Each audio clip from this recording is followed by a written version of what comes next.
Hello and welcome.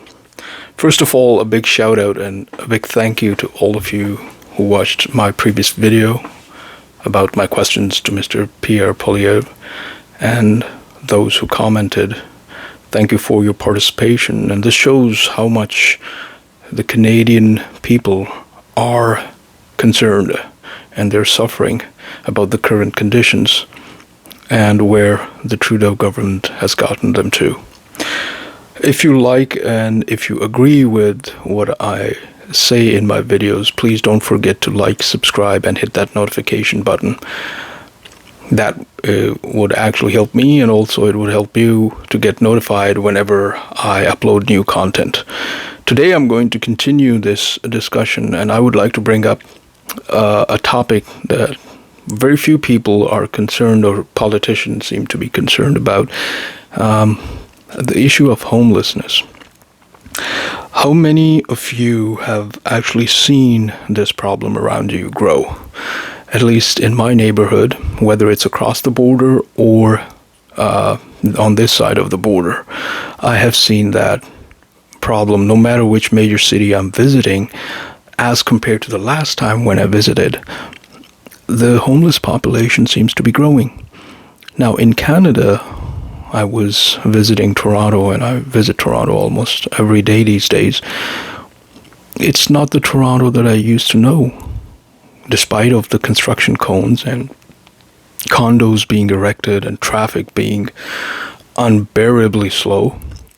I don't know how you Torontonians get along with that, or people who visit Toronto. That's a topic for another time. But my God, those homeless people, every nook and corner, every intersection, you see these people lying there, hoping and praying that by some miracle their lives would change. But recently I came through a survey, I Googled it, and it showed that within the neighborhoods of Toronto, there was a small survey done, and that was done in major neighborhoods of downtown Toronto. 74% of people who are living there, they said that they have seen a growth in homeless people lingering around in their neighborhoods between 2019 up till end of 2022, and they have seen it grow by an exponential number, which nobody's ready to talk about. The basic thing like affordability is playing a major role in it. And to top it off, you all must have seen what is happening with the refugee crisis. I'm all up for it. Why not? Canada thrives on helping humanity, on its humanitarian work. But for God's sake, what about the Canadians? What about the people who were born and raised here, who were part of this system, who were an integral part of this system, and their dreams were just killed by the Trudeau government? You first gave away immense amount of money, free money to people, and then all of a sudden it stopped. Now, Trudeau or other politicians would say, oh, they had the chance, why couldn't they get along with it, and we provided them money. No, you took away the jobs. You let the small businesses die. Slowly and steadily trickled down to where we are standing at today. Home prices, housing crisis, not to mention the grocery stores making billions in profits and bragging about it. Nobody cares.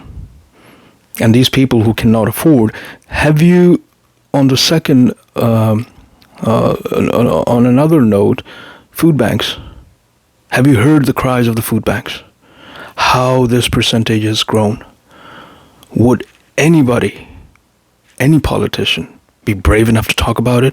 Not at city level, not at provincial level, not even at federal level. Everybody seems to be just trying to present, oh, the major problem for Canada is Ukraine, and which of course it is. It's another topic which is drawing us closer to a world war, and I'm all against the killing and all these clashes that are happening or that are killing innocent Ukrainians as well as Russians. Why? Just because two people's egos are way too bigger than the problems of humanity. But that's not my issue.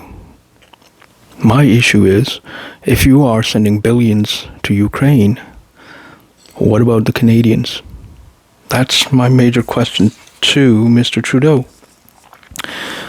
Why can't you do price control? Why can't you inject money into your own economy?